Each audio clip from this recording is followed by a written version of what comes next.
Hello guys, good morning. আজকে আমার জীবনের কিছু ঘটে যাওয়া স্মৃতি আপনাদের বলছি। আপনারা দেখবেন, বিচার করবেন, কমেন্টে গিয়ে একটু কমেন্ট করে জানাবেন কী করলে আমি মুক্তি পাবো। এটাই আমার জীবনের সবচেয়ে প্রথম গাড়ি, যেটা দিয়ে আমি সব গাড়ি কিনেছিলাম। আমার জীবনটা আগে গেছিলো। সেকেন্ডে আমি এই গাড়িটা কিনেছিলাম। এই গাড়িটা নেওয়ার পরে বেশ ভালোই চলছিল।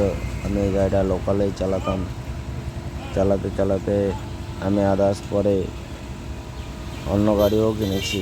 তো আপনারা দেখুন, এই গাড়িটা নেওয়ার পরে আমি বেশ ভালোই চলছিল।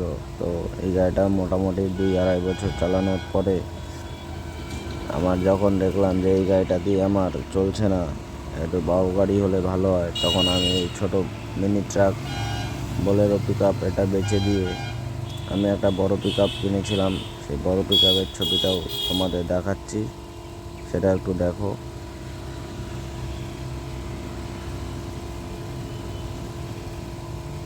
এটা হলো সেই বড় পিক আপ, যেটা আমার একটা বন্ধুর থেকে কিনেছিলাম। তো বন্ধু আমার সাথে ধোকাধাড়ি করে গাড়িটা পরে নিয়ে নিয়েছিল। টাকা আমার ব্যাগ দিয়েছিল, সেটা আমার বড় আফসোস ছিল না, কিন্তু গাড়িটা আমি নিয়েছিলাম শখ করে। তো ওর গাড়ি ও বললো যে আমি এখন বেচবো না। 2-3 মাস চালানোর পরে ওনার গাড়ি উনি রিটার্ন চেয়েছিল, আমি ওনাকে দিয়ে দিয়েছিলাম। কেননা আমি একটা এর চেয়েও ভালো গাড়ি খবর পেয়ে গেছিলাম ততদিনে। এটা হলো সেই গাড়িটা। এই গাড়িটা নিয়েছিলাম ওর চেয়েও কম দামে। নিয়ে এই গাড়িটা বেশ ভালো চালাচ্ছিলাম। বলে দিচ্ছি, আগের বোলেরো পিক আপ যেটা দেখালাম ওটা BS3 মডেল ছিল, এটা BS4 ছিল। এটা আমার বেশ ভালো চলছিল। এটা চালাতে চালাতে আমি মোটামুটি ভালো মার্কেটে যখন ভালো জায়গায় পৌঁছে গেলাম, যখন ভাড়া টাড়া আমাকে লোকে দিচ্ছিল, বড় বড় ভাড়া হচ্ছিল, বাইরের ভাড়া, লংয়ের ভাড়া, তখন আমি এই গাড়িটা চালাতাম। তো আমি এটা জঙ্গলপুরের ছবি, কলকাতা জঙ্গলপুর গিয়েছিলাম, এটা তাই দেখাচ্ছি। তো এটা বিক্রি করে দিয়ে আমার যখন অনেক ভাড়া, তখন আমি এই গাড়িটাই কিনেছিলাম। আর এই গাড়িটা কেনার পরেই আমার ধ্বংসের মুখে আমি চলে যাচ্ছিলাম।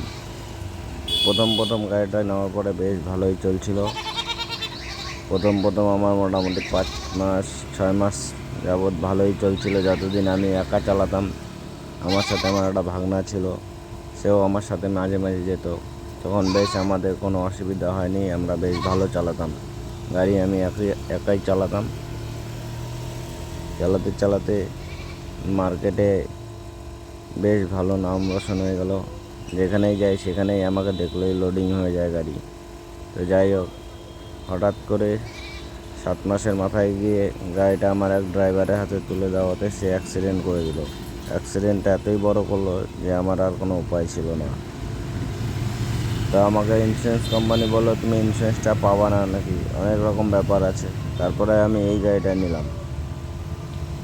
এই গাড়িটা নেওয়াতে আমার জীবনটা আরও ছানাপানা যেটুকুও ভালো ছিল ওটুকুও শেষ হয়ে গেল। এই গাড়িটা আমাকে একদম এখন এরকম পজিশনে এনে দাঁড়িয়ে করে দিয়েছে যে আমি আর কিছু বলার নেই। আমি এখন মরার মুখে চলে গেছি, মানে কারণ না, গাড়ি আছে দিনারা থানাতে, বিহারে।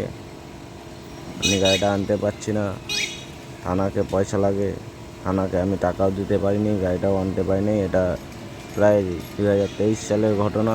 আজকে আমি 2026 সালে বলছি।